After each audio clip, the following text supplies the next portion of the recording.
बच्चों, मैं सिद्धार्थ रितश फिर से आपके सामने रिजिड बॉडी डायनेमिक्स, यानी कि अब इसके अंदर हम प्योर रोटेशनल मोशन, किसी रिजिड बॉडी का प्योर रोटेशनल मोशन और कंबाइंड मोशन की बात कर रहा हूँ। तो पहले हम डिस्कस करेंगे एक बार प्योर रोटेशनल मोशन। इसके कुछ इंपॉर्टेंट पैरामीटर्स को अच्छे से देख लेते हैं ताकि कहीं भी कोई भी डाउट ना रहे। तो कोई ऑब्जेक्ट, यानी कि ऑब्जेक्ट से यहाँ पर मेरा सेंस केवल और केवल रिजिड बॉडी से है। कोई रिजिड बॉडी है, ये इस एक्सिस के अबाउट रोटेट कर रही है, तो इसके हर एक पॉइंट जो होगा इस रिजिड बॉडी पर, हर एक जो पॉइंट होगा ये एक सर्कुलर मोशन में होगा। ऐसे कई सारे सर्कुलर मोशन हो रहे होंगे, सर्कुलर पाथ एग्जिस्ट करते होंगे। इन सभी सर्कुलर पाथ्स का जो सेंटर है वो एक कॉमन लाइन पे से होके जाता होगा, जिसे हम एक्सिस ऑफ रोटेशन कह देते हैं। तो हमारा axis of rotation A prime है। इसी तरीके से मैं किसी एक पॉइंट की बात कर लेता हूं और उसका मैं सर्कुलर मोशन डिस्कस कर रहा हूं। मान लीजिए ये पॉइंट पी है। ये आपकी, क्योंकि प्योर रोटेशन की बात है, प्योर रोटेशन, यानी कि मैं अभी ट्रांसलेटरी मोशन यहाँ पे एग्जिस्ट नहीं करता है इस बॉडी का, इस रिजिड बॉडी का, तो मैं उसका डिस्कशन नहीं कर रहा हूँ, ट्रांसलेशनल का इफेक्ट नहीं देख रहा हूँ। तो इस रिजिड बॉडी का किसी एक पॉइंट का मैं सर्कुलर मोशन ही डिस्कस कर रहा हूं आपके साथ।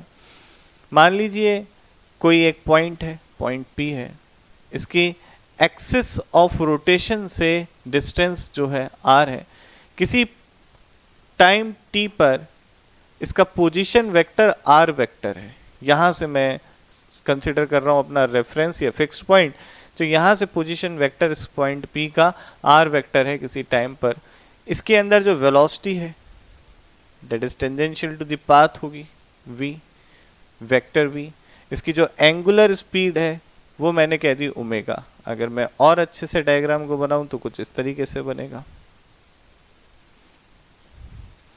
पार्टिकल इस तरीके से v वेलोसिटी रख रहा होगा, ओमेगा वेक्टर कुछ इस तरीके से होगा, क्योंकि ये एंटी क्लॉकवाइज सेंस में रोटेट कर रहा है, और ये इसका पोजीशन वेक्टर आर वेक्टर होगा। अगर मैं लिखना कि v बराबर ओमेगा क्रॉस r का यूज करूं तो क्या होगा, v vector is equal to omega cross r। ये मेरा वेलोसिटी हो गई। मैं इसके एक्सेलरेशन की बात करना चाहता हूं। एक्सेलरेशन क्या होगा, तो एक्सेलरेशन मतलब differentiation, the rate of change of velocity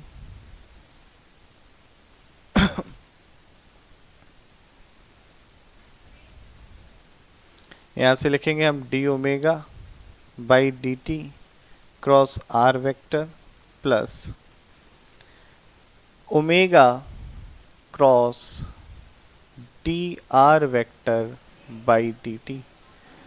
the rate of change of angular velocity is angular acceleration denoted by alpha cross r vector plus, and the rate of change of position vector is the velocity vector, so omega cross v. Again alpha vector cross r vector, omega cross v, and omega v can also written as again omega cross r. So here we got the vector triple cross product. अगर ऐसी चीज होती है, मान लीजिए आपके पास a cross b cross c दे रखा है, तो ये बराबर होता है a dot c into B minus a dot b into c vector. इसी का यूज करते हुए हम इस इक्वेशन को और आगे लिख देते हैं, alpha cross R vector plus यहां पे हो जाएगा omega dot R vector A dot C, that is omega dot small R into omega minus omega dot omega R vector, that is the acceleration. So acceleration is alpha cross R and omega and r both are mutually perpendicular to each other, that's why it is 0, dot product is 0, and omega dot omega is omega square and R vector. अगर हम देखें तो ये आपका जो है net acceleration हो गया। इसके अंदर हम इसे लिखते हैं टेंजेंशियल एक्सेलरेशन। टेंजेंशियल एक्सेलरेशन जो होता है, it is the rate of change of speed. जो ये स्पीड यानी कि वेलोसिटी का मैग्नीट्यूड है, जो ऑब्जेक्ट आपके सर्कुलर पाथ पे चल रहा है, तो इसकी स्पीड का जो वेरिएशन है वो टेंजेंशियल एक्सेलरेशन से पता चलता है। इसे हम लिखते हैं अल्फा क्रॉस आर से। और अगर आप देखें तो ये जो कंपोनेंट है एक्सेलरेशन का, ये रेडियली इनवर्ड है। रेडियस अगर आपके इस डायरेक्शन में है या position vector axis of rotation से इस डायरेक्शन में है, तो माइनस का इधर की तरफ आ जाएगा, रेडियली इनवर्ड है। इसे ए नॉर्मल या सेंट्रीपिटल एक्सेलरेशन भी कहते हैं। Minus omega square R vector can also written as minus V square by R into R cap. इस तरीके से भी लिखा जा सकता है। तो ये आपका टेंजेंशियल एक्सेलरेशन और नॉर्मल एक्सेलरेशन की बात हो गई। तो हम देख रहे हैं कंबाइंड मोशन। कंबाइंड मोशन का मतलब हम दोनों का इफेक्ट देख रहे हैं। बॉडी आपकी ट्रांसलेटरी मोशन भी रख रही है, साथ ही साथ रोटेशनल मोशन भी रख रही है। तो एक हमारे पास रिंग है, व्हील है, कुछ कह ले, व्हील कह लेते हैं या डिस्क कह लेते हैं। एक डिस्क है, ये डिस्क मान लीजिए आपकी ओमेगा एंगुलर वेलोसिटी से चल रही है और आगे की तरफ भी बढ़ रही है। तो इसके सेंटर की जो स्पीड है, सेंटर ऑफ मास की मैं बोलूं ज्यादा अच्छा रहेगा, सेंटर ऑफ मास की जो स्पीड है वीसी है, और यही इसकी ट्रांसलेटरी स्पीड है। तो इसमें क्या है, आपकी ये रोटेट भी कर रही है, साथ ही साथ ट्रांसलेटरी मोशन भी हो रहा है। तो जब ऐसा होता है तो हम रोटेशनल मोशन और ट्रांसलेटरी मोशन को अलग अलग करके देखते हैं। अब रोटेशनल मोशन और ट्रांसलेटरी मोशन को कैसे अलग अलग करके देखा जा सकता है या समझा जा सकता है, इसकी बात करते हैं। तो आप देखें कि अगर केवल ट्रांसलेटरी मोशन की बात करूं मैं, तो आपकी ये बॉडी वीसी, मैं रोटेशन डिस्कस ही नहीं कर रहा, मैं केवल कहूं कि ट्रांसलेटरी की बात कहूं तो क्या होगा। ट्रांसलेटरी के केस में हर एक पॉइंट जो है, क्योंकि ये रिजिड बॉडी है, वो वीसी ही वेलोसिटी से चल रहा होगा। यहाँ पे रोटेशन का डिस्कशन नहीं है। कोई सा भी एक पॉइंट ले लें आप, वो वीसी से ही चल रहा होगा, जो सेंटर ऑफ मास की वेलोसिटी है। लेकिन अगर मैं बात करूं केवल अगर प्योर रोटेशनल मोशन इसका देखूं, तो वो क्या हो जाएगा कि हर एक पॉइंट एक सर्कुलर पाथ पे रोटेशनल मोशन में, जैसे मैं किसी पॉइंट P को कह दूं, तो ये P पॉइंट इस समय अगर मान लीजिए ओमेगा इस डायरेक्शन में है, तो ये नीचे की तरफ होगा। इसका जो वेलोसिटी होगी वो होगी ओमेगा क्रॉस आर वेक्टर, और आर वेक्टर ये हो गया आपका उस पॉइंट का सेंटर ऑफ मास से जो पोजीशन वेक्टर है वो। तो ये आपका हो गया प्योर रोटेशनल। पर हम क्या देख रहे हैं, कंबाइंड इफेक्ट। यानी कि अगर मैं P पॉइंट कोई पकड़ूं, मान लीजिए ये P पॉइंट है, तो ये P पॉइंट की जो है ट्रांसलेटरी में वीसी वेलोसिटी और रोटेशनल में ओमेगा क्रॉस आर वेलोसिटी, तो नेट वेलोसिटी क्या हो जाती है, नेट वेलोसिटी हो जाती है ट्रांसलेटरी की वेलोसिटी, यानी कि ट्रांसलेटरी मोशन की वजह से वीसी प्लस रोटेशनल मोशन की वजह से जो वेलोसिटी आई वो आई ओमेगा क्रॉस आर वेक्टर। तो पहली आपकी आई है, ये आई है ट्रांसलेटरी मोशन की वजह से जो वेलोसिटी है, और ये जो आपकी आई है रोटेशनल मोशन, और इन दोनों का सम कर देंगे तो हमें कंबाइंड वेलोसिटी मिल रही है। तो किसी भी पॉइंट P की अगर कंबाइंड मोशन है, तो उस यानी कि ट्रांसलेटरी प्लस रोटेशनल मोशन की बात कर रहे हैं, तो उसमें कहीं भी कोई पॉइंट P है बॉडी पर, उस पॉइंट P की वेलोसिटी कैसे निकालें, तो इस फॉर्मूले से निकालेंगे हम लोग। जैसे कि मैं डिफरेंट आपको कैलकुलेट करके बताता हूं कि डिफरेंट पोजीशन पे जो पॉइंट्स होंगे उनकी क्या क्या वेलोसिटी होगी। तो पहले उन्हें मार्क कर लेते हैं किस किस पॉइंट की हम डिस्कस कर रहे हैं। सबसे पहले मैं बॉटम मोस्ट पॉइंट की डिस्कस करूंगा, तो इसको मैं कह देता हूं VB। फिर मैं इस वाले पॉइंट की डिस्कस करूंगा, जिसे मैं कह देता हूं V1। मैं टॉप मोस्ट पॉइंट की वेलोसिटी का डिस्कशन करना चाहता हूं, जिसे मैं कह दूंगा लेट अस से इट कैन बी V2। और मैं इस पॉइंट को डिस्कस करना चाहता हूं, इस पॉइंट की वेलोसिटी, तो इसे मैंने कह दिया V3। तो सबसे पहले मैं बॉटम मोस्ट पॉइंट की अगर वेलोसिटी का डिस्कशन करूं, तो देखिए क्या होगा।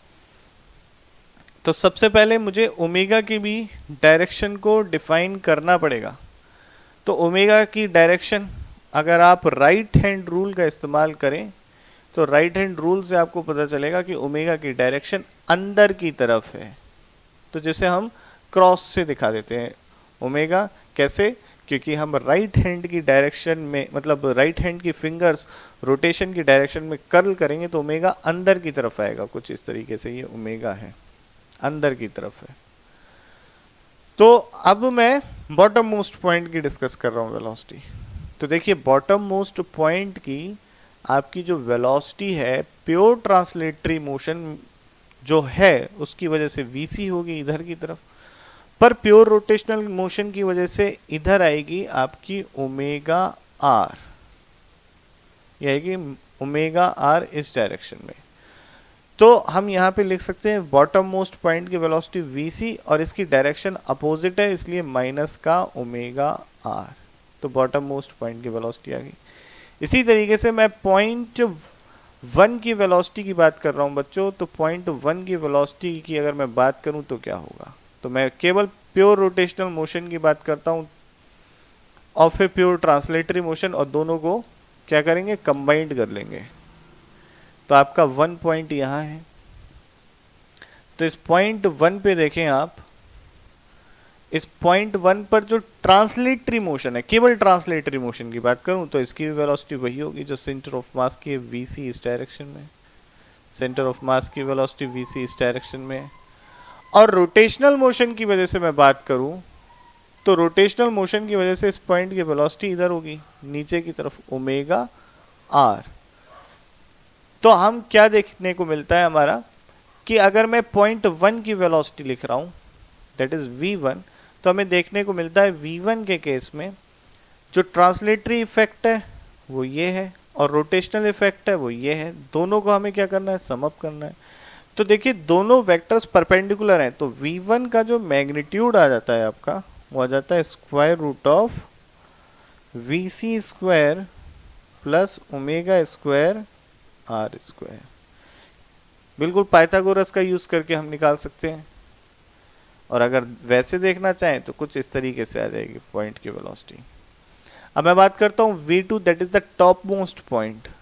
तो v2 पॉइंट की अगर मैं बात करूं तो v2 वेलोसिटी क्या होगी, तो v2 पे देखें ट्रांसलेटरी इफेक्ट की वजह से vc वही जो सेंटर ऑफ मास की, और रोटेशनल की वजह से देखें तो ओमेगा आर इधर की तरफ आ रहा है। तो इन दोनों का इफेक्ट, तो v2 का मैग्नीट्यूड हो गया आपका vc प्लस ओमेगा आर। बात करते हैं अब हम v3 की। तो v3 देखिए, v3 जो ये वाली है ये भी vc, क्योंकि ट्रांसलेटरी इफेक्ट में तो सारे पॉइंट की वेलोसिटी सेम होगी। लेकिन यहां पर अगर रोटेशनल इफेक्ट की वजह से देखें तो रोटेशनल इफेक्ट की वजह से देखिए ये वाली जो रोटेशनल इफेक्ट की वेलोसिटी वो ओमेगा आर इस डायरेक्शन में आएगी। तो जो नेट हो जाएगा देखें आप, तो बात है v3 की, यहाँ पे v3 है। तो देखिए नेट इफेक्ट देखें तो ओमेगा आर तो ऊपर की तरफ है और इसमें जो ट्रांसलेटरी का इफेक्ट है वो ये है। दोनों को कंबाइंड करेंगे तो हमें जो v3 का मैग्नीट्यूड मिलेगा बच्चों वो होगा square root of vc square plus omega square R square, हो जाएगा v3 का मैग्नीट्यूड। तो यहाँ पे हमने सारे डिफरेंट पॉइंट्स हैं इनकी वेलोसिटी का डिस्कशन किया।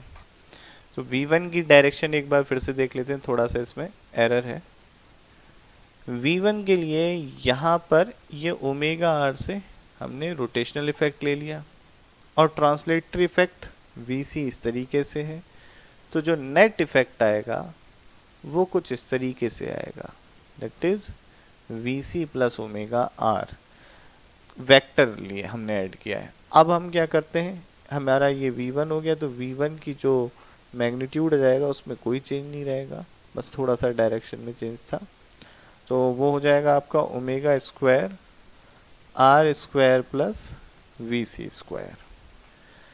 तो देखिए अब हम किसी पॉइंट P की वेलोसिटी बताना चाहते हैं। ये पॉइंट P आपका पॉइंट जो आपका ये सेंटर वाला पॉइंट है, सेंटर ऑफ मास जो है, उससे थीटा एंगल बना रहा है इस समय।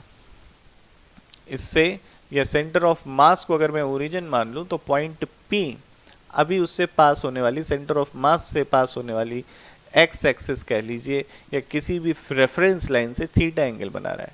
अब इस पॉइंट पी का हम देखना चाहते हैं वेलोसिटी का, नेट वेलोसिटी का मैग्नीट्यूड क्या होगा वो हम देखना चाहते हैं। अब इसको किस तरीके से सॉल्व करें, तो देखिए ये बॉडी जो है आपकी दो मोशन रखती है। पहली मोशन जो इसके पास है वो इसका है ट्रांसलेटरी मोशन, दूसरा क्या है रोटेशनल मोशन। तो पॉइंट पी के पास भी दो वेलोसिटीज है, एक तो ट्रांसलेटरी वेलोसिटी और दूसरी रोटेशनल।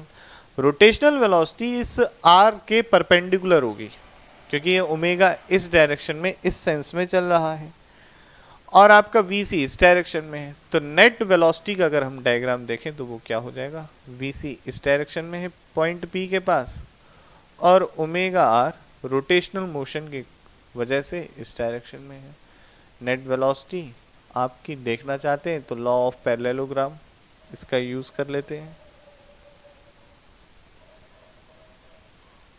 तो यहां कहीं आपकी नेट वेलोसिटी का vector diagram velocity of point P बन जाता है।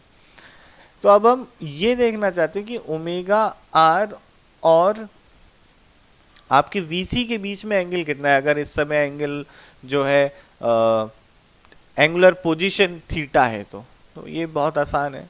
आप देखें इस लाइन को अगर आगे बढ़ा दें तो यहाँ पे ये 90 है, ये थीटा है, डेफिनेटली ये 90 माइनस थीटा होगा और ये जो हो जाएगा एंगल आपका ये भी ऑल्टरनेट एंगल है तो 90 माइनस थीटा हो जाएगा। तो हमारा ओमेगा आर और वीसी के बीच का जो एंगल है वो 90 माइनस थीटा हो गया। अब लॉ ऑफ पैरेललोग्राम का यूज करके हम वीपी का मैग्नीट्यूड लिख सकते हैं square root of VC square plus omega square R square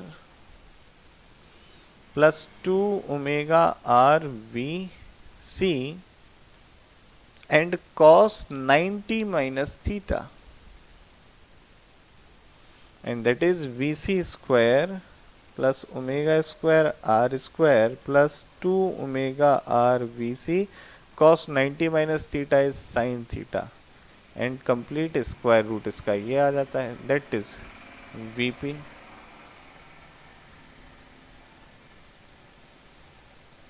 तो हमें ये पता चल गया अगर किसी पॉइंट P की पोजीशन ये है,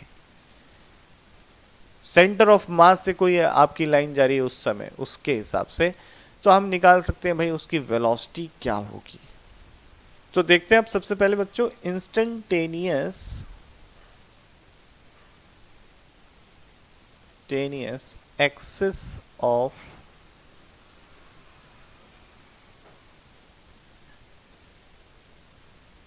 rotation. Instantaneous axis of rotation,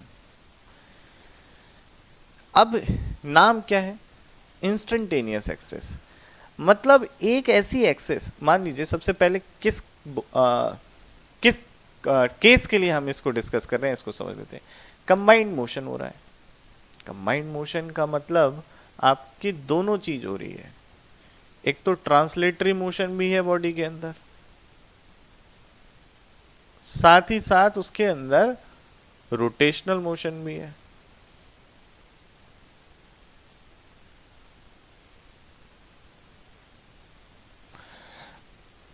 for example मान लीजिए एक आपका ये कोई डिस्क है, ये आपकी रोटेट करते हुए आगे बढ़ रही है या ओमेगा एंगुलर वेलोसिटी से, और इसके सेंटर ऑफ मास की जो वेलोसिटी है वीसी है आगे भी बढ़ रही है और इधर चल भी रही है, रोटेशनल मोशन में भी है। तो एक कोई ऐसा पॉइंट स्पेस में एग्जिस्ट करता होगा जिसके अबाउट बॉडी के सारे पॉइंट्स प्योर रोटेशनल मोशन में होंगे at that given instant of time. किसी पर्टिकुलर इंस्टेंट ऑफ टाइम पर, किसी एक क्षण के लिए, किसी एक पॉइंट के अबाउट सारे के सारे जो बॉडी के पॉइंट्स है प्योर रोटेशनल मोशन में होंगे। उस पॉइंट से पास होने वाली एक्सिस आपकी इंस्टेंटेनियस एक्सिस ऑफ रोटेशन कहलाती है। ये आपकी, जैसे इस एग्जाम्पल में ये है आपकी इंस्टेंटेनियस एक्सिस ऑफ रोटेशन, जैसे मैं आई आई प्राइम कह रहा हूं। तो बच्चों इंस्टेंटेनियस एक्सिस ऑफ रोटेशन को समझने के लिए एक बार प्योर रोटेशन आप फिर से देख लें, प्योर रोटेशन, और उस प्योर रोटेशन की प्रॉपर्टी से ज्यादा आसानी से समझा जा सकता है इंस्टेंटेनियस एक्सिस ऑफ रोटेशन। मैं कह रहा कि एक आपकी ये डिस्क है जो केवल प्योर रोटेशन मोशन में है, इस पॉइंट से पास होने वाली एक्सिस के। तो आप बात करेंगे कि भाई इस पॉइंट की वेलोसिटी की डायरेक्शन यहां है, तो अगर मैं इस पॉइंट ओ के रेस्पेक्ट में इस पॉइंट पी की पोजीशन देखूं तो पोजीशन कुछ इस तरीके से आती है। तो ये जो लाइन है जो ओ और पी को मिलाती है, पोजीशन बताती है पी की ओ के रेस्पेक्ट में, और जो वेलोसिटी वेक्टर है पॉइंट पी का, देखने को मिलता है इनके बीच में एंगल 90 डिग्री। कोई और पॉइंट ले लेते हैं क्यू, बॉडी प्योर रोटेशन में है, कोई ट्रांसलेटरी मोशन नहीं है। तो यहां पर देखें तो इस क्यू पॉइंट की जो वेलोसिटी है और ओ और क्यू को मिलाने वाली जो लाइन है, ये एक दूसरे के परपेंडिकुलर है। बॉटम मोस्ट पॉइंट की भी अगर डिस्कशन करें तो सेम चीज यहां पर भी ऑब्जर्व होती है, और अगर राइट मोस्ट पॉइंट का भी डिस्कशन, लेफ्ट मोस्ट का भी, तब भी हमें यही चीज ऑब्जर्व होती है। तो हमें एक पता चलता है कि कोई बॉडी अगर किसी पॉइंट के या किसी एक्सिस के अबाउट प्योर रोटेशन में है, तो उस एक्सिस से पॉइंट की जो बीच की परपेंडिकुलर डिस्टेंस है वो, और वेलोसिटी वेक्टर, यानी कि जो परपेंडिकुलर लाइन है पॉइंट और एक्सिस को मिलाने वाला है, वो और वेलोसिटी वेक्टर एक दूसरे के 90 डिग्री पे होते हैं। इंस्टेंटेनियस एक्सिस ऑफ रोटेशन जो बात की जाती है, ये बात की जाती है आपके कंबाइंड मोशन के लिए।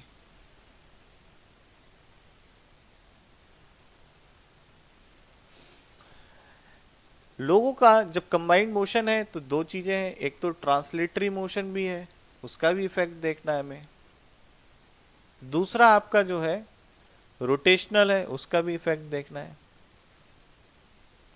तो सभी के दिमाग में एक पॉइंट आया कि क्या हम कोई ऐसा पॉइंट देख सकते हैं या एक ऐसी एक्सिस फाइंड कर सकते हैं जिसके अबाउट बॉडी किसी गिवन इंस्टेंट पर, किसी एक पर्टिकुलर टाइम इंस्टेंट पर प्योर रोटेशनल मोशन में हो।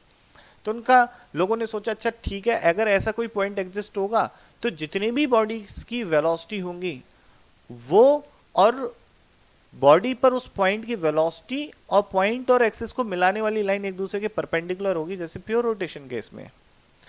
एक केस डिस्कस करते हैं हम लोग, एक कोई डिस्क है, ये कंबाइंड मोशन में है आपकी।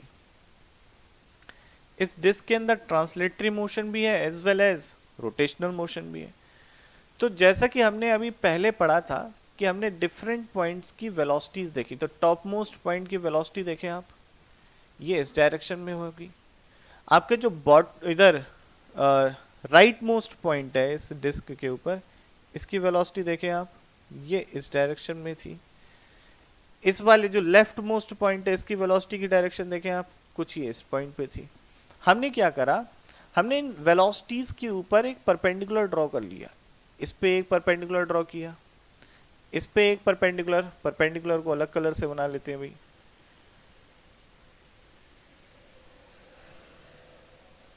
इसके ऊपर एक परपेंडिकुलर ड्रॉ किया तो ये इस पॉइंट से जाता हुआ दिखाई दिया, इसके ऊपर एक परपेंडिकुलर ड्रॉ किया, ये इस पॉइंट। तो हमें देखने को मिला कि इस पॉइंट के अबाउट जितने ये सारे पॉइंट्स की वेलोसिटी, ये पॉइंट मैं कहूं अगर आपका ओ प्राइम पॉइंट कह दूं, तो ओ प्राइम पॉइंट, अब मान लीजिए ये पॉइंट मैंने कह दिया 1, इन दोनों को मिलाने वाली लाइन, इसकी वेलोसिटी वेक्टर के परपेंडिकुलर है। इस पॉइंट को मैंने कहा 2, तो इसका वेलोसिटी की डायरेक्शन ये थी, परपेंडिकुलर की डायरेक्शन देखिए आप ये आ रही है। तो इन दोनों को पॉइंट 2 और ओ प्राइम को मिलाने वाली लाइन पॉइंट 2 के वेलोसिटी वेक्टर के परपेंडिकुलर है। पॉइंट 3 और ओ प्राइम को मिलाने वाली लाइन पॉइंट 3 के वेलोसिटी वेक्टर के परपेंडिकुलर है। तो हम समझ सकते हैं इस गिवन इंस्टेंट ऑफ टाइम पर, केवल इसी टाइम इंस्टेंट पर, बाकी सभी के लिए ऐसा नहीं है, हमेशा ये कंडीशन नहीं है, इस गिवन इंस्टेंट ऑफ टाइम पर पॉइंट ओ प्राइम के प्लेन के परपेंडिकुलर, ये पूरी डिस्क के परपेंडिकुलर जो एक्सिस है, ये एक्सिस जिसे मैंने बनाया आई आई प्राइम, इस गिवन इंस्टेंट ऑफ टाइम पर बॉडी इस एक्सिस के अबाउट प्योर रोटेशनल मोशन में है, और इसी एक्सिस को आपको कहा गया इंस्टेंटेनियस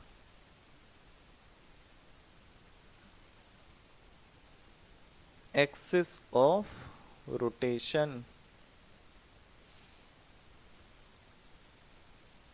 ये एक मेरा बहुत अच्छा इंपॉर्टेंट कंसेप्ट है। अगर अभी तक हमें ट्रांसलेटरी मोशन या कंबाइंड मोशन सॉल्व करना होता तो हम कैसे करते थे? हम पहले उसका ट्रांसलेटरी का इफेक्ट देखते थे, यानी कि सेंटर ऑफ मास के रेस्पेक्ट, सेंटर ऑफ मास की बातचीत करते थे, फिर रोटेशनल इफेक्ट देते थे, फिर हम सेंटर ऑफ मास के रेस्पेक्ट बातचीत करते थे, उसके बाद हम उसका कंबाइंड इफेक्ट देखते थे। पर अगर हमें इंस्टेंटेनियस एक्सिस ऑफ रोटेशन देखने को मिल गई या निकालने को मिल गई, तो हमारे लिए तो बहुत आसान हो गई चीजें। हमें तो बहुत आसानी से, हम तो फिर केवल प्योर रोटेशन के इस इंस्टेंट पे बात कर लेंगे और हमारी इक्वेशन कम हो जाएंगी और चीजें आसानी से सॉल्व हो जाएंगी। तो अब हम इसकी डेफिनेशन थोड़ा समझ लेते हैं कि क्या है आपकी इंस्टेंटेनियस एक्सिस ऑफ रोटेशन। तो there is a point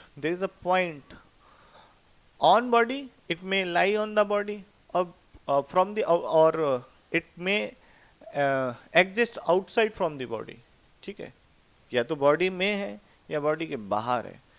तो इस पॉइंट से पास होने वाली एक्सिस के about body complete pure rotation में है, तो उस एक्सिस को हम कहते हैं instantaneous axis of rotation.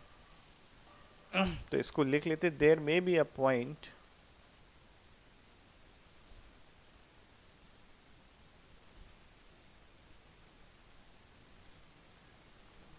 about which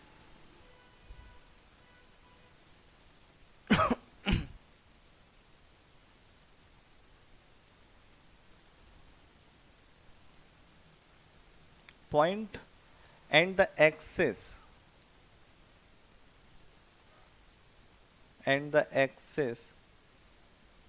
passing through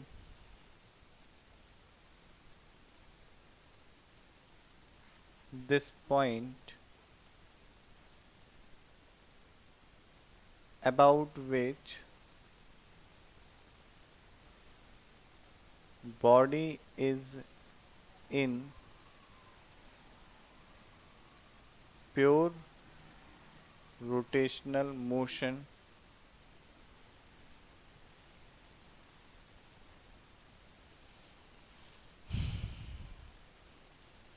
for a given instant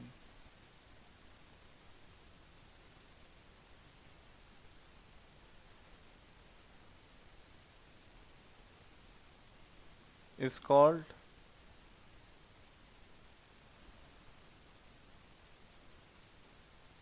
IAR, instantaneous axis of rotation।